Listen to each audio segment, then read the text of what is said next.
السلام علیکم defence lovers friends, multi barrel rocket launcher اپنے بھاری راکٹ اور زیادہ رینج کی وجہ سے توپ خانے کی نسبت زیادہ بہتر ہتھیار سمجھا جاتا ہے۔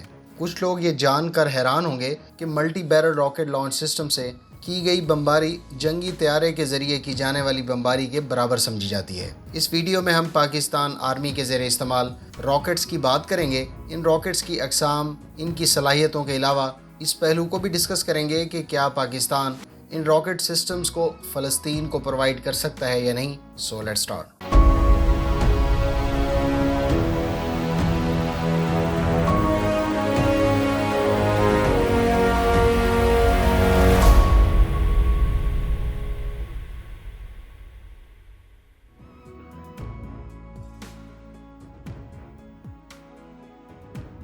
فرینڈز، پاک آرمی کے زیر استعمال اگر ملٹیپل راکٹ لانچ سسٹم یا راکٹس کی بات کریں تو سب سے پہلے فتح 1 راکٹ سسٹم کا نام آتا ہے۔ گو کہ یہ راکٹ سسٹم ابھی ڈیولپمنٹ کے فیز میں ہے، تاہم اس سسٹم کی ہم چیدہ خصوصیات پر بات کر لیتے ہیں۔ اس راکٹ سسٹم کی پہلی خاص بات یہ ہے کہ اس میں ڈیول پلس راکٹ موٹر کا استعمال کیا گیا ہے۔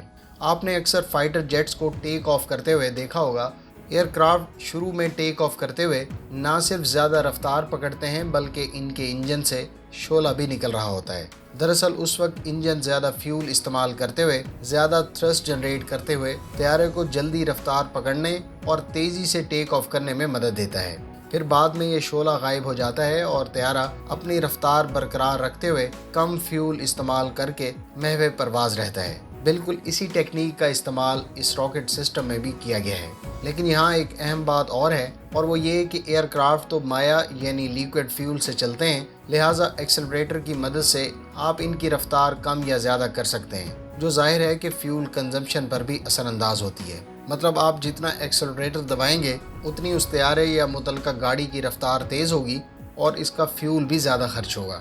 تاہم راکٹس سالڈ یعنی ٹھوس ایندھن یا فیول استعمال کرتے ہیں۔ یہاں کیونکہ ایندھن ٹھوس ہوتا ہے اور ایکسلریٹر نامی کوئی چیز نہیں ہوتی، لہٰذا اس راکٹ کی ایکسلریٹر کی مدد سے سپیڈ زیادہ یا کم کرنا ممکن نہیں ہوتا۔ اسی لیے یہ فیول ایک ہی دفعہ جل جاتا ہے اور اس ایندھن کے جلنے کی رفتار بھی ایک جیسی ہی ہوتی ہے۔ راکٹس کو تیز رفتار اور دور تک اہداف کو نشانہ بنانے کے مقصد کے لیے ان میں مختلف طرح کی ٹیکنیک استعمال کی جاتی ہے۔ اس میں ایک ٹیکنیک ڈیول پلس راکٹ ہے۔ یہ ٹیکنیک فتح 1 میں بھی استعمال کی گئی ہے۔ دراصل راکٹ کے دو مختلف پارٹس میں ایندھن رکھا جاتا ہے۔ پہلے پورشن یعنی راکٹ کی دم کی طرف تیز جلنے والا فیول رکھا جاتا ہے، جو جلدی جل کر راکٹ کو تیز رفتار فراہم کرتا ہے۔ پھر ایک خاص سیل کے بعد نسبتاً آہستہ جلنے والا فیول راکٹ میں رکھا گیا ہوتا ہے۔ یہ فیول آہستہ جلتے ہوئے راکٹ کی سپیڈ کو برقرار رکھنے اور زیادہ دور تک مار کرنے میں مدد دیتا ہے۔ یہی ٹیکنیک اس فتح 1 راکٹ میں استعمال کی گئی ہے۔ اس ٹیکنیک کو ڈیول پلس راکٹ موٹر کہا جاتا ہے، یعنی دو طرح کی رفتار والا راکٹ۔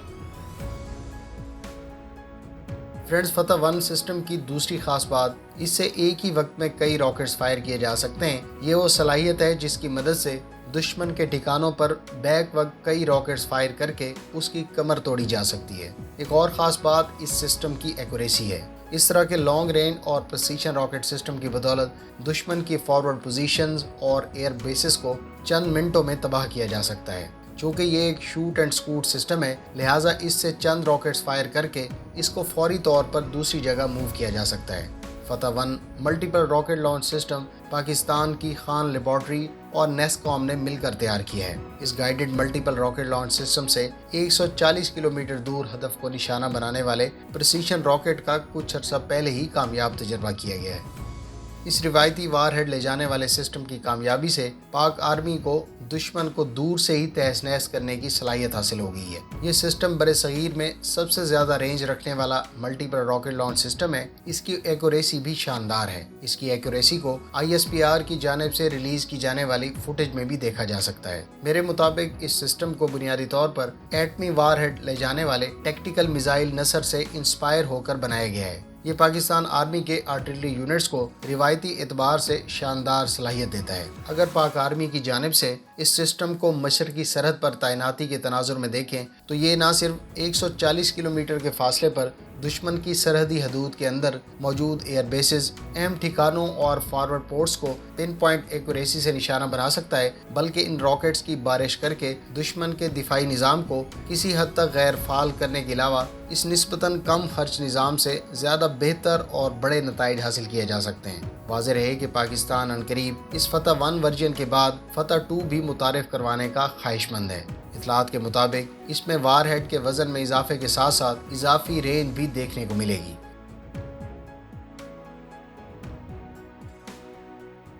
फ्रेंड्स, पाकिस्तान के अगर दूसरे अहम मल्टीपल रॉकेट लॉन्च सिस्टम की बात करें तो पाक आर्मी इस वक्त A100 multiple rocket launch system इस्तेमाल कर रही है। इस सिस्टम का कंट्री ऑफ ओरिजिन चाइना है, जबकि इस सिस्टम के इस वक्त 60 से ज़ायद यूनिट्स पाक आर्मी के ज़ेर इस्तेमाल हैं। इन 60 से ज़ायद यूनिट्स में से 36 यूनिट्स चाइना से एक्वायर किए गए हैं, जबकि बाकी पाकिस्तान ट्रांसफर और टेक्नोलॉजी के तहत लोकली मैन्युफैक्चर कर रहा है। ये सिस्टम इस वक्त चाइना के अलावा तंजानिया और पाकिस्तान के ज़ेर इस्तेमाल है। इस सिस्टम से 1 मिनट में 10 रॉकेट्स फायर किए जा सकते हैं, जबकि रीलोडिंग के लिए इसे मैक्सिमम 20 मिनट रिक्वायर्ड होते हैं। ये A100 multiple rocket launch system 300 millimetre का सॉलिड प्रोपेलेंट रॉकेट फायर कर सकता है।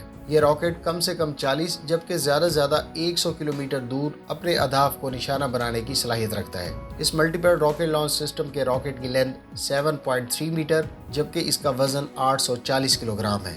इस रॉकेट में 235 किलोग्राम वजनी वारहेड ले जाने की सलाहियत मौजूद है। इस सिस्टम की अहम बात इसमें मौजूद ऑन बोर्ड कंप्यूटर है, जो बुनियादी तौर पर रॉकेट की हॉरिजॉन्टल और वर्टिकल डिविएशन को कंट्रोल करता है। इसके अलावा इसका ऑन बोर्ड कंप्यूटर इसके वारहेड की डेटोनेशन के टाइम को भी एडजस्ट करता है, ताकि वारहेड में मौजूद सबमिशन सही मौके पर स्प्रेड हो सके। इस सिस्टम के क्रू मेंबर्स की तादाद 4 है।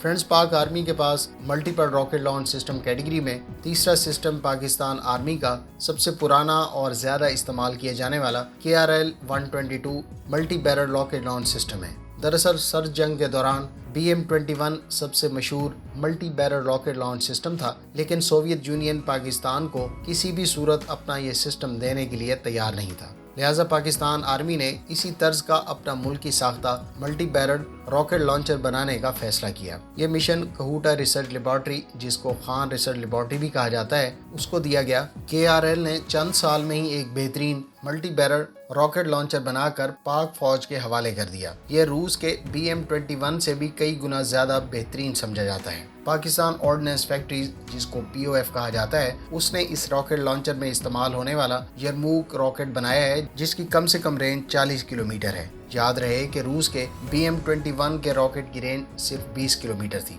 कमाल की बात यह है कि यरमूक रॉकेट को अब गाइडेड रॉकेट बनाया जा चुका है और इसे सैटेलाइट गाइडेड बनाने के लिए मजीद काम जारी है। पाकिस्तान के पास इस वक्त 210 से ज़ायद KRL-122 multi barrel rocket launchers मौजूद हैं। ये सिस्टम पाकिस्तान और बांग्लादेश के भी ज़ेर इस्तेमाल है। इस सिस्टम को ऑपरेट करने के लिए टोटल 4 क्रू मेंबर्स की ज़रूरत होती है।